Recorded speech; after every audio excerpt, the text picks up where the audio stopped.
आज आपण मशरूमची भाजी कशी बनवायची ते पाहूया.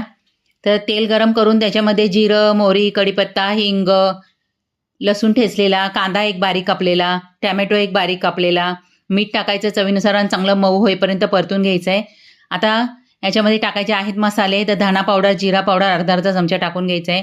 मसाला टाकायचा आपल्या आवडीनुसार, हळद पावडर टाकायची, थोडंसं पाणी टाकायचं आहे आणि परत एकदा चांगले मसाले परतून घ्यायचे 2 मिनटं. आता याच्यामध्ये टाकायचे आहे फ्रोझन मटार. 200 ग्राम मी मशरूम घेतला आहे, तो स्वच्छ पहिल्यांदा धुवून घेतला आहे. त्याच्यानंतर बारीक कापून घेतला आहे आणि कापताना जो काळा भाग असतो तो काढून टाकायचा आहे. आता 2 मिनटं याच्यावर आपल्याला झाकण ठेवायचं आहे. लो फ्लेमवरच आपल्याला ही भाजी शिजवून घ्यायची आहे. 2 मिनिटांनी परत मिक्स करायचं आहे आणि परत ही भाजी 10 मिनटं चांगली शिजून द्यायची. 10 ते 12 मिनिटात भाजी तयार होते. मस्त भाजी तयार झालेली आहे.